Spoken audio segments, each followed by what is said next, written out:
नमस्कार, VIP news आप देख रहे हैं। मैं आपके साथ सागर मिश्रा। पूरा विश्व कोरोना को हराने में जुटा है। वहीं भारत में कोरोना से निपटने के लिए एक स्वदेशी वैक्सीन की भी मंजूरी मिल गई, जिसे लेकर बिहार के डिप्टी सीएम रेणु देवी ने प्रधानमंत्री को बधाई दी। वहीं कोरोना काल में बिहार सरकार के बेहतर कार्य को भी रेणु देवी ने सराहा। डिप्टी सीएम रेणु देवी ने बिहार में लोगों को बहुत जल्द वैक्सीन मिलने की भी बात कही है।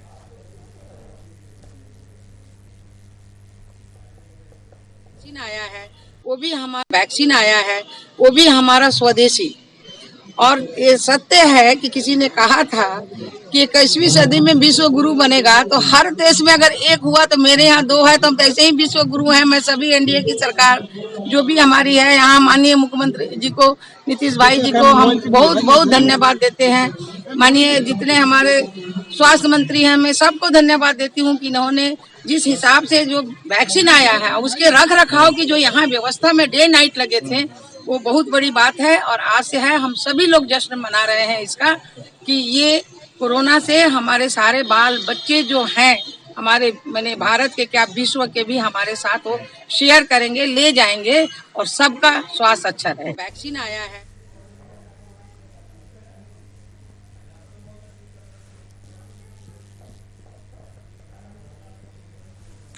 बिहार में एनडीए गठबंधन की आपसी फूट को लेकर राजनीति गरमाई हुई है। भले ही एनडीए इस बात से लगातार इनकार कर रही हो, विपक्ष लगातार हमलावर हुए, लेकिन एक बार फिर कांग्रेस के प्रवक्ता राजेश राठौर भी एनडीए पर हमला बोले।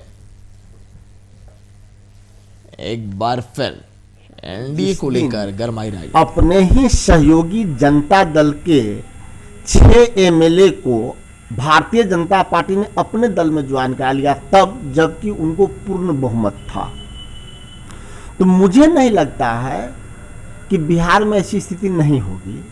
नीतीश कुमार जी को विपक्षियों से डर नहीं है, उनके अपने ही सहयोगी और बड़े दल भाजपा के नेताओं से और भाजपा से डर है। क्योंकि अरुणाचल के घटना के बाद वशिष्ठ नारायण सिंह का बयान, आरसीपी सिंह जी का बयान, जो राष्ट्रीय अध्यक्ष हैं, और केसी त्यागी जी का बयान स्पष्ट किया है कि भारतीय जनता पार्टी का भय उन्हें सता रहा है कि इनके एमएलए को कब कब्जा कर लें और किन कारणों से कर लें।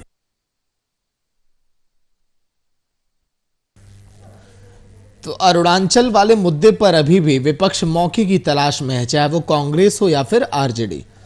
चाहे बेशक आरजेडी कितनी बार भी कह ले कि नहीं, हमें ऐसा लगता है कि कुछ यहां पर हलचल है। जेडीयू का बार बार यही कहना है कि सब कुछ बढ़िया चल रहा है, आप चिंता मत करिए। लेकिन इसके बावजूद विपक्ष मौके की तलाश में कि कब वैसी परिस्थितियां बने और हम लोग गेंद लपक लें।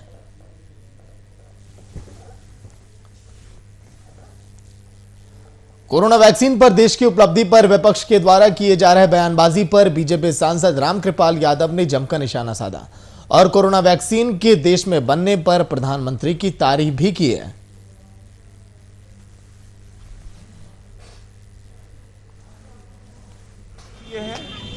विपक्ष को थोड़ी लाज आनी चाहिए। ये भाजपा और समाजवादी और कांग्रेस का वैक्सीन होता है और राष्ट्रीय जनता दल का, बहुत ही घटिया सोच है। मैं इसको कंडेम करता हूँ। राष्ट्र के लिए है, राष्ट्र की जनता के लिए है और सबको स्वस्थ रखने के लिए है। ये एनडीए की सरकार के, इसलिए इस तरह की छोटी टिप्पणी करना अत्यंत ही दुर्भाग्य है। और यही तो दुर्गुण आया है भारतीय राजनीति में, ऐसे लोगों के मानसिकता के वजह से विपक्ष को। शशांक दुबे फोन लाइन पे पूरी जानकारी के साथ। शशांक, जिस तरह से बीजेपी ने विपक्ष पर यह हमला बोला, पटना की तस्वीरें बताइए, पूरी जानकारी। देखिए सागर, सबसे बड़ी बात है कि कोरोना काल जो रहा है, पूरे भारत में कोरोना, पूरी दुनिया में कोरोना ने कहर मचाया है। और लगभग 1 साल से भारत, पूरे बिहार को कोरोना वैक्सीन का इंतजार था, पूरे देश को इंतजार था।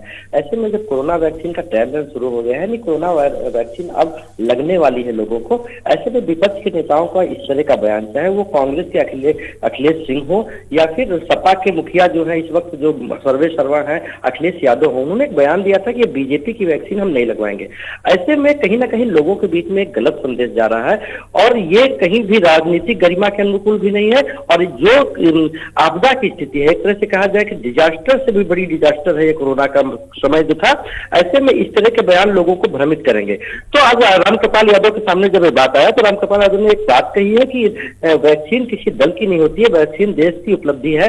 देश के वैज्ञानिकों ने बहुत कठिन मेहनत के साथ बनाया है और करोड़ों लोग जो बड़ी बेसब्री से इस वैक्सीन का इंतजार कर रहे थे। ऐसे में इस तरह की बयानबाजी कहीं ना कहीं गलत रास्ते पे ला जाती है और कांग्रेस और सपा ये जैसे या अन्य विपक्ष की पार्टियां जो कहीं ना कहीं वैक्सीन के बारे में बीजेपी की वैक्सीन कर रही है, गलत मैसेज दे रही है और इससे अंतोगत नुकसान ही होगा। तो रामकृपाल यादव ने एक सधी हुई प्रतिक्रिया दी है जो कि वैक्सीन किसी दल की नहीं होती बल्कि देश के वैज्ञानिकों का प्रयास है।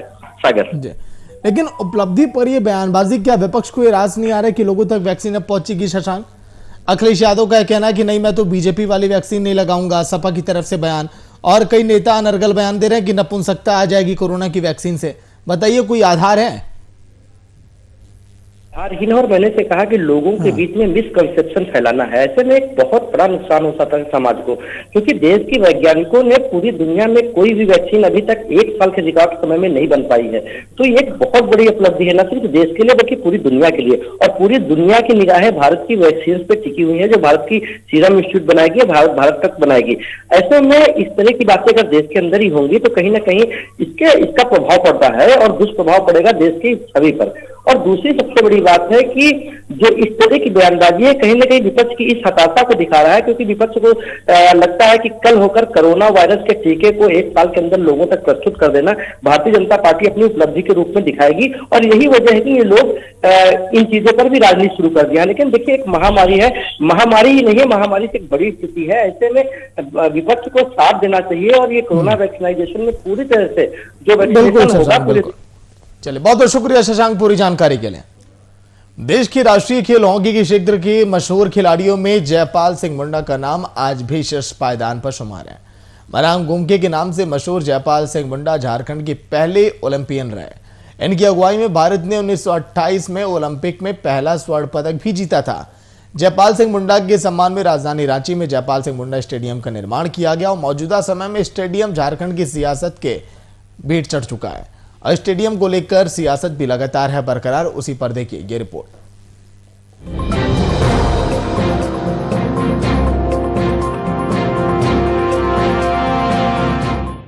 खेल प्रेमियों का आशियाना रहा राजधानी रांची स्थित जयपाल सिंह स्टेडियम का अस्तित्व लगभग समाप्त हो चुका है। मशहूर अंतर्राष्ट्रीय खिलाड़ी जयपाल सिंह मुंडा की शान में बने इस स्टेडियम की इमारत बुरी तरह जर्जर हो गई है। स्टेडियम का मैदान सरकारी निर्माण कार्यों की भेंट चढ़ चुका है। मौजूदा समय में स्टेडियम के जीर्णोद्धार के लिए आवाजें उठने लगी हैं। राज्य के कई आदिवासी संगठन के द्वारा राज्य सरकार से लगातार स्टेडियम के हालत सुधारने की मांग की जा रही है। जयपाल सिंह मुंडा का देखिए, उसका पहला तो नाम यहाँ पोस्टर में वहाँ भी देख रहे हैं कि नाम तक हटा दिया गया है। नाम मतलब उसका मुंडा, ये सी मतलब कौन सा सी है? मुंडा है कि राजपूत है कि क्या है?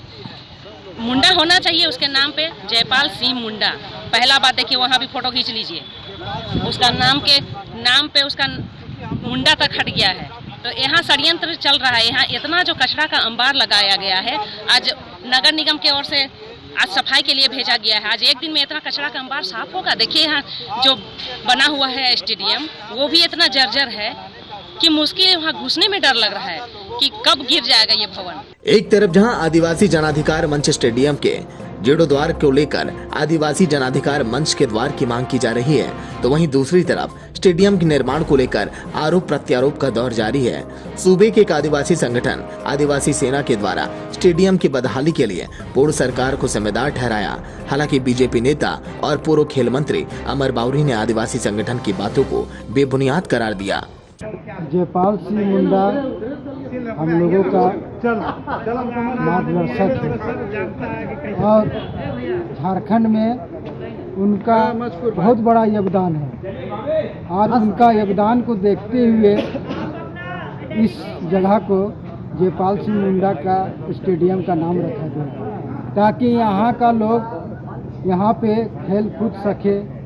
क्या कि जयपाल सिंह मुंडा खेल प्रेमी थे और खेल को प्रोत्साहित करते थे, प्रोत्साहन देते थे। उसी का उपलक्ष्य में और उसी का उद्देश्य से, ताकि यहाँ का लोगों को जो विगत वर्ष जो सरकार में थे और सरकार का लोग इसको नास्ताबूद करने में लगा हुआ था। जयपाल सिंह स्टेडियम में जयपाल सिंह जी की मूर्ति कल स्थापित हो और जो भी खेल प्रेमी लोग हैं वो जा करके उस पर पुष्पांजलि करके उनकी जयंती मनाए। सरकार को इस बात का ध्यान रखना चाहिए और एक काम करना चाहिए, ना कि गलथेथरी करते हुए इस तरह के अनर्गल बयान देने चाहिए। उसकी बदहाली के लिए जिम्मेवार कौन है? देखिए वहाँ जो है जो कार्य योजना बनी थी नगर निगम के माध्यम से, और नगर निगम का डेवलपमेंट का काम था और बीच में जो है अपना स्टेडियम था उसको पुनरुत्थान का काम तो प्लानिंग के साथ हम लोगों ने प्रारंभ करा था। अब ये सरकार यदि उसको आगे नहीं बढ़ाना चाहती है और उसको यदि कहीं ना कहीं उसके मन में यह है कि भाई जमीन को पूरे ही हम इंक्रोच करके उसको जो पूरा हड़प कर जाए, यदि उनके मनसा ये है तो कुछ ना कुछ प्लॉट तैयार करेंगे, कुछ ना कुछ एक हमको लगता है भूमिका बांधेंगे। साल 2004 में अर्जुन मुंडा की शासनकाल में इस स्टेडियम में जयपाल सिंह की प्रतिमा का अनावरण किया गया था, लेकिन फिलहाल ये प्रतिमा स्टेडियम में मौजूद नहीं है। लंबे समय से स्टेडियम में होने वाले सभी कार्यक्रम का गवाह बन चुके प्रतिमा के स्टेडियम में मौजूद नहीं रहने के संबंध में स्टेडियम के केयरटेकर को जयपाल सिंह मुंडा की जयंती से पूर्व नगर निगम के द्वारा हटा दिया गया है। मेरा नाम मुकेश कुमार हुआ और मैं जब यहाँ डे बोर्डिंग चालू हुआ था उस समय मैं यहाँ का पहला खिलाड़ी रह चुका हूँ खो खो का। और यहाँ पे हम जब जयपाल सिंह स्टेडियम का नाम सुनते थे तो हम लोग यहाँ पे खेलने के लिए आते थे और यहाँ पे सेंटर कई तरह के सेंटर चलते थे। उस सेंटर का मैं भी खिलाड़ी रह चुका हूँ। अब यहाँ देखने को ऐसा लगता है कि फिर से वो दिन कब आएंगे जब यहाँ खेल वाला माहौल बनेगा। डंपिंग यार्ड में तब्दील कर दिया गया है इसको, सरकार इस पर कोई ध्यान नहीं दे रहा है। यहाँ 1991 से यहाँ क्या क्या था, थोड़ा विस्तार से बताइए। यहाँ पहले बैठल नहीं थे मूर्ति, उस समय ग्रिल गेट था यहाँ ही सामने, ईंटा के रोड था, यहाँ से ऐसे ऐसे यहाँ पवेलियन था। उस समय ऑफिस भी नहीं खुला था। आके पवेलियन में ड्यूटी करके फिर हम आके चल जाते थे। इसके बाद 93 में रॉबर्ट किस्पोट्टा साहब आए, तब धीरे धीरे हम लोग ऑफिस के साफ किए करके रॉबर्ट सर के कुर्सी टेबल लगा। 2000 में शायद जयपाल सिंह मुंडा के स्टैट्यू बैठा। एक बाद धीरे धीरे सब कबड्डी खो खो होना चालू हुआ, फिर क्रिकेट फुटबॉल मैंने हर खेल होने लगा। खिलाड़ी राष्ट्र की धरोहर होते हैं। अंतर्राष्ट्रीय स्तर पर झारखंड की अस्मिता और पहचान को धरातल पर उतारने वाले जयपाल सिंह मुंडा के नाम पर बने स्टेडियम की बदहाली कहीं न कहीं खिलाड़ियों के प्रति राज्य सरकार की उदासीनता को साफ रूप से दर्शाती है। सूबे में सरकार किसी की भी हो, स्टेडियम के जीर्णोद्धार के लिए की गई घोषणाएं आज तक धरातल पर नहीं उतर पाई। अब देखना यही है कि आदिवासियों के हित में सोचने वाली सरकार की ओर से क्या कुछ कदम उठाए जाएंगे। VIP न्यूज के लिए रांची से कुमार कामिश के साथ गौरव दुबे की रिपोर्ट। धनबाद के SP रह चुके शहीद रणधीर वर्मा की आज के दिन 30वीं पुण्यतिथि है। इस मौके पर श्रद्धांजलि सभा का आयोजन किया गया। शहीद SP की पत्नी और पूर्व केंद्रीय मंत्री रीता वर्मा समेत धनबाद के विधायक राज सिन्हा और जिला प्रशासन के पदाधिकारियों ने दिवंगत रणधीर वर्मा को श्रद्धांजलि अर्पित की। वहीं 3 जनवरी 1991 को हीरापुर में बैंक ऑफ इंडिया की शाखा में डकैती के दौरान आतंकियों से मुठभेड़ में पूर्व SP और एक आतंकी को मार गिराते हुए वो शहीद हुए थे।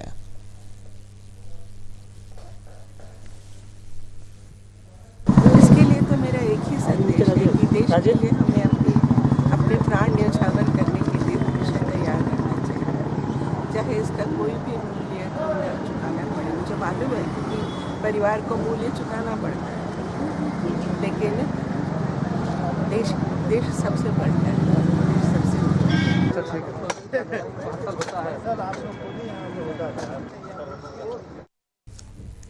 विधायक अपने द्वार कार्यक्रम के तहत गिरिडीह विधायक सौदेवी कुमार सोनू गिरिडीह नगर निगम क्षेत्र के शशांक बेड़ा मोहल्ले पहुंचे।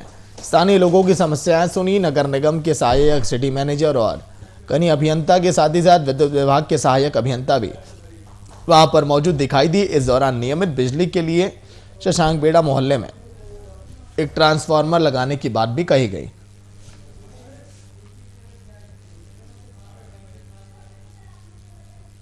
साल के पहले इतवार विधायक आपके द्वार कार्यक्रम के तहत शशांक बेड़ा के मोहल्ले में पहुंचा। इस इलाके में चल रही तमाम परेशानी, दिक्कतें, सरकार की योजनाओं की कमी, इनसे अवगत हुआ और प्रयास है कि एक सकारात्मक पहल करके शशांक बेड़ा की जो बुनियादी सुविधाएं हैं इनको बेहतर तरीके से बहाल हम लोग कर पाएँ। और हमें पूरा भरोसा है कि जब आज मैं स्वयं चल कर आया हूँ, यहाँ पर की समस्याओं को अपनी आंखों से देखा है, तो निश्चित रूप से हम लोग इसका समाधान करने में कामयाब होंगे।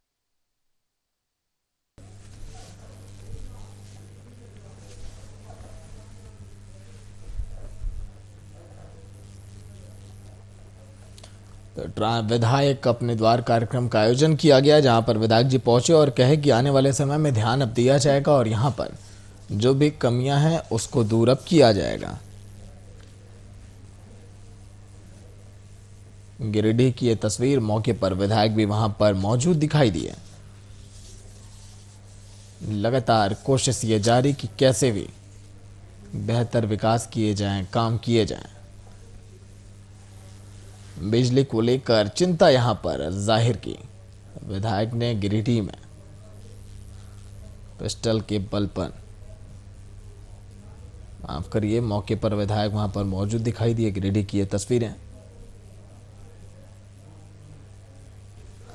विधायक सुदेव सोनू फोन लाइन पे पूरी जानकारी के साथ। सुदेव जी, स्वागत है वीआईपी न्यूज में। धन्यवाद, नमस्कार आपके माध्यम से तमाम सुन रहे देख रहे दर्शकों का। सुदेव जी, जिस तरह से आज के दिन आप पहुंचे गिरिडीह में, आपने कहा कि जो भी यहाँ पर कमियां हैं दूर की जाएंगी, और क्या आप करने वाले हैं गिरिडीह की जनता के लिए? देखिए, विकास एक सतत निरंतर है जी। विकास के कोई प्रस्थान बिंदु नहीं होते हैं कि यहाँ से शुरू करके समापन का बिंदु यह है यहाँ पर समाप्त हो जाए। मेरा यह स्पष्ट मानना है कि जब समाज को जिस चीज की आवश्यकता है, उसकी मूलभूत जीवन स्तर को सुधारने के लिए उसके प्रयास में लगे रहना ही एक जनप्रतिनिधि का कर्तव्य है, और मैं इसी कर्तव्य को निभाने का प्रयास करता रहा हूं और करता रहूंगा। लेकिन सुदेव जी, आपने देखा कि बिजली जो है उसकी व्यवस्था वहां पर बेहतर नहीं है, लोगों को बिजली नहीं मिल पाती। उसके लिए क्या आप काम करेंगे बेहतर, और क्या आपको कमियां दिखाई दें विद्युत से जुड़े?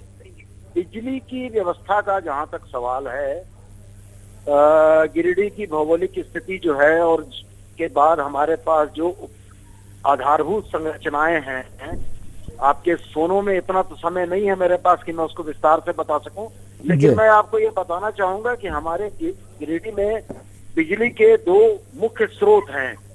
एक दामोदर घाटी निगम है, जिस पर हमारी निर्भरता आज से 6 दिनों से पूर्व 100% थी, और दूसरा पावर ग्रिड कारपोरेशन से जुड़ा हुआ करहरबारी का एक मेगा सब स्टेशन है जी।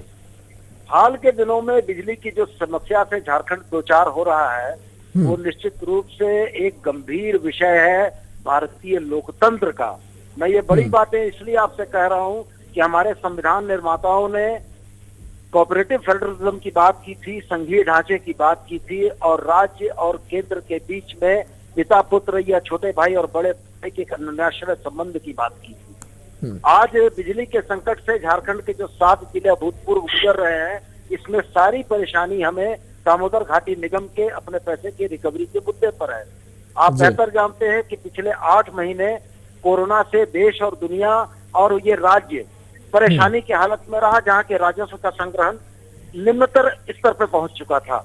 इस बीच डीवीसी ने राज्य सरकार पर 5600 करोड़ के बकाया का एक नोटिस डाल दिया, और हमारे आरबीआई के खाते से बगैर राज्य की सहमति के 1500 करोड़ के आसपास रुपया वो लेकर चले गए। इसके बाद भी परिस्थितियां ये है कि राज्य सरकार अपने सीमित संसाधनों से डीवीसी को बिजली के बिल का भुगतान करना चाहती है, लेकिन डीवीसी कुछ भी सुनने और मानने को तैयार नहीं है। मैं तो यह बात पूर्व में भी कह चुका हूं कि डिस्कॉम के आंकड़े उठाकर आप देख लें, झारखंड का बकाया पूरे देश के तमाम राज्यों में सबसे कम है। अगर उत्तर प्रदेश के डिस्कॉम के बकाया की बात हम करें तो 85,000 करोड़ रुपए का बकाया है। मैं कर्नाटका के डिस्कॉम के बकाया की बात करूं तो 63,000 करोड़ का बकाया है। जिस राज्य में डीवीसी का मात्र 4,000 करोड़ रुपया बकाया हो, और उस बकाये को वसूलने के लिए जनता को भयादोहन करना और जनता को मिलने वाली सुविधाओं से वंचित रखना मेरे नजर में कहीं न कहीं एक सभ्य समाज में एक अपराध है। और मैं आपके माध्यम से जो भारतीय जनता पार्टी के नेता हमारी बातों को सुन रहे हैं, जिनको झारखंड की जनता ने 14 लोकसभा में से 12 लोकसभा सीटें दी है, मैं आपके माध्यम से करबद्ध उनसे प्रार्थना करना चाहता हूं कि राज्य के हित में उठें और अपनी सरकार से, जो केंद्र में सरकार चल रही है, उसके ऊर्जा मंत्रालय से आग्रह करें कि गिरिडीह और झारखंड के 7 जिलों को, लोगों को जिस तरीके से डीवीसी प्रताड़ित कर रही है, इसमें केंद्र हस्तक्षेप करे, माननीय ऊर्जा मंत्री हस्तक्षेप करें और हमें इस संकट से निजात दिलाएं। चलिए, बहुत बहुत शुभकामनाएं आपको भी कि आप बेहतर काम करिए गिरिडीह की जनता के लिए। शुक्रिया बातचीत के लिए। विधायक अपने द्वार कार्यक्रम के तहत गिरिडीह विधायक सुदिव्य कुमार सोनू आज के दिन गिरिडीह नगर निगम क्षेत्र के शशांक बेड़ा मोहल्ले में पहुंचे और स्थानीय लोगों की उन्होंने समस्याएं भी यहां पर सुनी हैं।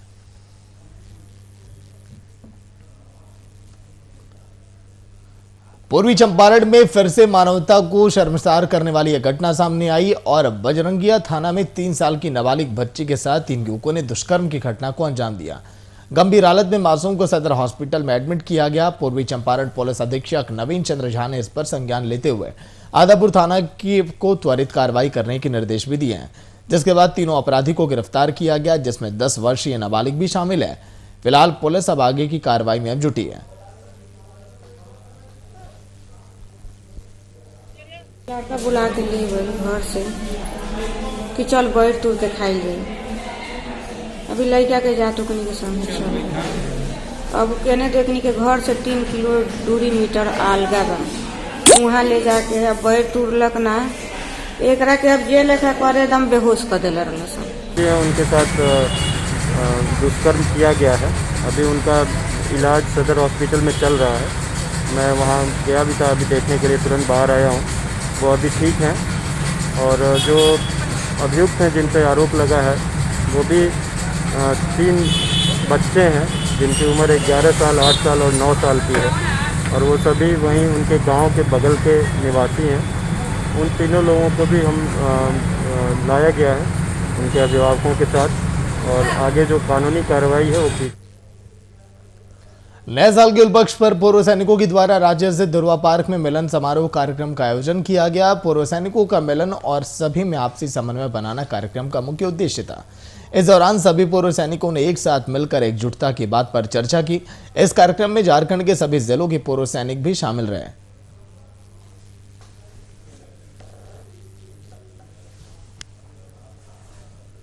तो चलिए इसी के साथ इस बुलेटिन में इतना ही। देखते रहिए VIP न्यूज। नमस्कार।